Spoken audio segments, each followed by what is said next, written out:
Okay, ಇವತ್ತು ನಾವು ಮಾಡ್ತಾ ಇದ್ವಿ ಹರ್ಬಲ್ ಆಯಿಲ್.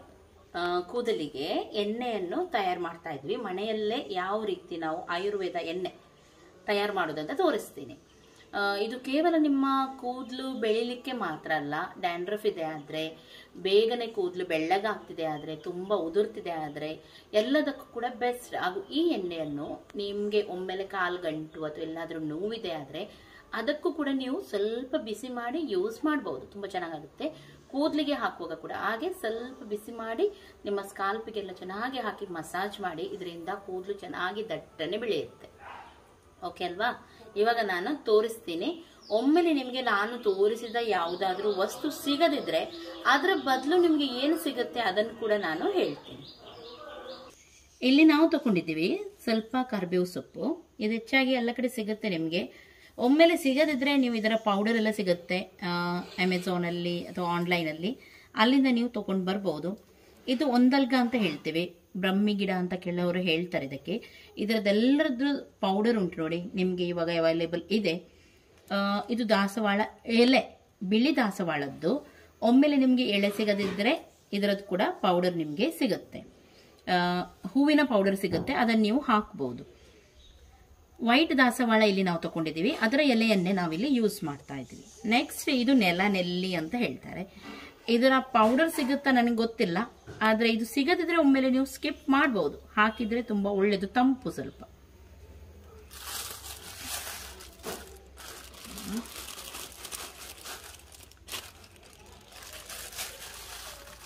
ಹಾಗೂ ಇದು ಮದರಂಗಿ ಗಿಡ ಅಂತ ಹೇಳ್ತೀವಿ ನೋಡಿ, ಅದರ ಎಲೆ ಇದು ಮೆಹಂದಿ ಅಂತ ಹೇಳ್ತಾರೆ ನೋಡಿ. ಅದು ಗೋರಂಟಿ ಎಲೆ ಹೇಳ್ತಾರೆ, ಹೆನ್ನ ಅಂತ ಹೇಳ್ತಾರೆ.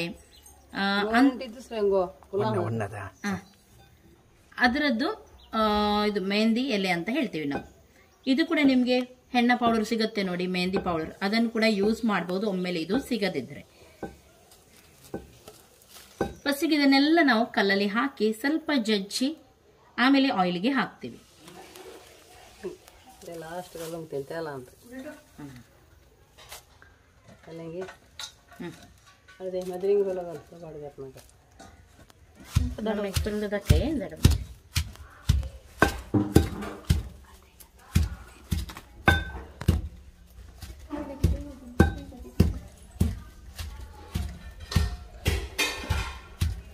ನನ್ನ ಉದ್ದ ಕೂದಲಿನ ರಹಸ್ಯ. ಇವಳ ಕೂದಲಿಗೆ ಕೂಡ ಇದೇ ಎಣ್ಣೆಯನ್ನು ಹಾಕುದು ನೋಡಿ. ಚಿಕ್ಕದ್ರಿಂದ ಎಷ್ಟು ಗಟ್ಟಿಯಾಗಿ ಚೆನ್ನಾಗಿ ಬಂದಿದೆ. ಇನ್ನೊಬ್ಳು ಓಡಿ ಹೋದ್ಲು, ಅವಳದು ಇಷ್ಟು ದಪ್ಪ ಉಂಟು, ಅದ್ರ ಗುಂಗುರು ಎಷ್ಟು ದಪ್ಪ ಉಂಟು.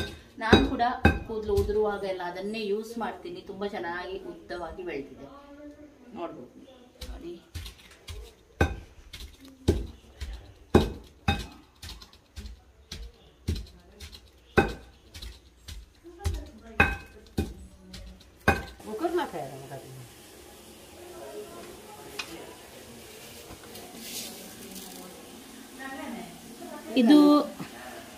ಇದು ಕಲೋಂಜಿ ಸೀಡ್ಸ್ ಅಂತ ಹೇಳಿ ಕೂದಲು ಕಪ್ಪಾಗ್ಲಿಕ್ಕೆ ಎಲ್ಲದಕ್ಕೂ ಯೂಸ್ ಮಾಡ್ತಾರೆ. ಆನಿಯನ್ ಸೀಡ್ಸ್ ಅಂತ ಕೂಡ ಹೇಳ್ತಾರೆ. ಇದು ಮಾರ್ಕೆಟ್ ಅಲ್ಲೆಲ್ಲ ನಿಮಗೆ ಸಿಗುತ್ತೆ. ಕಲೋಂಜಿ ಅಂತ ಹೇಳಿ ಕೇಳಿದ್ರೆ ಕೊಡ್ತಾರೆ. ತುಂಬಾ ಒಳ್ಳೇದಿದು ಕೂದಲಿಗೆ. ಹೆಚ್ಚಾಗಿ ಯಾರ್ದು ಸಣ್ಣಕ್ಕಿರುವಾಗನೇ ಬಿಳಿ ಆಗುತ್ತೆ ನೋಡಿ, ಅಂತವರಿಗೆಲ್ಲ ಇದು ತುಂಬಾ ಬೆಸ್ಟ್. ಇದರೊಂದಿಗೆ ನೀವು ಬೇಕಿದ್ರೆ, ಇದು ಆನಿಯನ್ ಸೀಡ್ಸ್ ನಾವು ಹಾಕಿದೀವಿ. ನೀವು ಈರುಳ್ಳಿ ಕೂಡ ಸಣ್ಣ ಸಣ್ಣ ಈರುಳ್ಳಿ ಸಿಗುತ್ತೆ ನೋಡಿ, ಅದನ್ನು ಕೂಡ ನೀವು ನಾಟಿ ಈರುಳ್ಳಿ ಅಂತ ಹೇಳ್ತೀವಿ, ಅದನ್ನು ಕೂಡ ನೀವು ಹಾಕ್ಬೋದು ಎಣ್ಣೆಗೆ, ಇನ್ನು ಕೂಡ ಒಳ್ಳೇದು.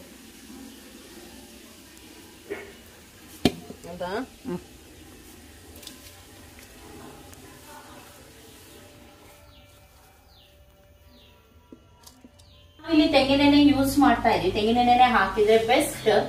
ಒಮ್ಮೆಲೆ ತೆಂಗಿನೆಣ್ಣೆ ಸಿಗದಿದ್ರೆ ಏನ್ ಮಾಡ್ಲಿಕ್ಕಾಗಲ್ಲ, ತೆಂಗಿನೆಣ್ಣೆನೇ ಹಾಕ್ಬೇಕು. ನೆಕ್ಸ್ಟ್ ಇನ್ನೊಂದೇನಂದ್ರೆ, ಸ್ವಲ್ಪ ನೀವು ಬೇಕಿದ್ರೆ ಹರಳೆಣ್ಣೆಯನ್ನು ಯೂಸ್ ಮಾಡಬಹುದು.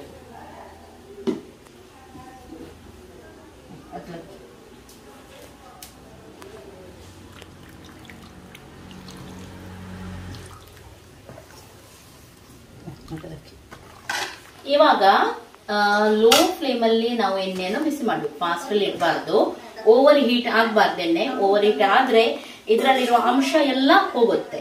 ಹಾಗಾಗಿ ಎಣ್ಣೆ ಲೈಟ್ ಆಗಿ, ಮತ್ತೆ ನಾವು ಹಾಕಿದ್ದೆಲ್ಲ ಉಂಟು ನೋಡಿ, ಅದು ಕರಂಚುತ್ತೆ, ಸ್ಮೆಲ್ ಕೂಡ ಚೆನ್ನಾಗಿ ಬರಲ್ಲ. ಹಾಗಾಗಿ ಲೋ ಫ್ಲೇಮ್ ಅಲ್ಲಿ ಇದನ್ನು ಸ್ವಲ್ಪ ನಾವು ಬಿಸಿ ಮಾಡಬೇಕು.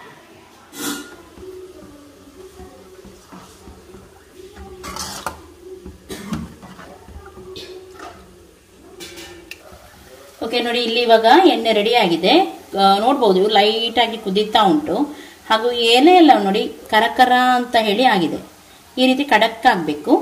ಆಮೇಲೆ ಗ್ಯಾಸನ್ನು ಆಫ್ ಮಾಡೋಣ.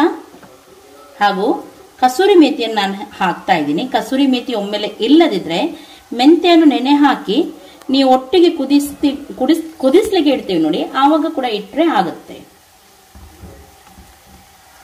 ಇವಾಗ ಹರ್ಬಲ್ ಎಣ್ಣೆ ರೆಡಿ ಆಗಿದೆ. ಸ್ವಲ್ಪ ತಣ್ಣಗಾದ್ಮೇಲೆ ಇದನ್ನು ಸೋಸಿ ನಾವು ತೆಗೆಯೋಣ. ಓಕೆ, ಇವಾಗ ಎಣ್ಣೆ ನಾವು ಸೋಸಿ ಇಟ್ಟಿದ್ದೀವಿ, ನೋಡ್ಬೋದು ನೀವು. ಇದು ಇವಾಗ ರೆಡಿ ಆಗಿದೆ ಹಾಕ್ಲಿಕ್ಕೆ. ನೋಡಿ, ಈ ಕಲರಲ್ಲಿ ಬರುತ್ತೆ. ಖಂಡಿತವಾಗ್ಲೂ ಇದನ್ನು ನೀವು ಟ್ರೈ ಮಾಡಿ. ಖಂಡಿತವಾಗ್ಲೂ ಈ ಎಣ್ಣೆಯನ್ನು ನಿಮ್ಮ ಕೂದಲಿಗೆ ನೀವು ಟ್ರೈ ಮಾಡಿ ನೋಡಿ. ಕೂದಲಿನ ಎಲ್ಲ ಸಮಸ್ಯೆ ಕೂಡ ನಿವಾರಣೆ ಆಗುತ್ತೆ. ಓಕೆ, ಇನ್ನು ನಾನು ನೆಕ್ಸ್ಟ್ ಸಿಗ್ತೀನಿ ನಿಮಗೆ ಒಳ್ಳೆ ಒಂದು ಟಿಪ್ಸ್ ಒಂದಿಗೆ. ಅಷ್ಟರವರೆಗೆ ನಿಮ್ಗೆ ಎಲ್ಲರಿಗೂ ಟೇಕ್ ಕೇರ್.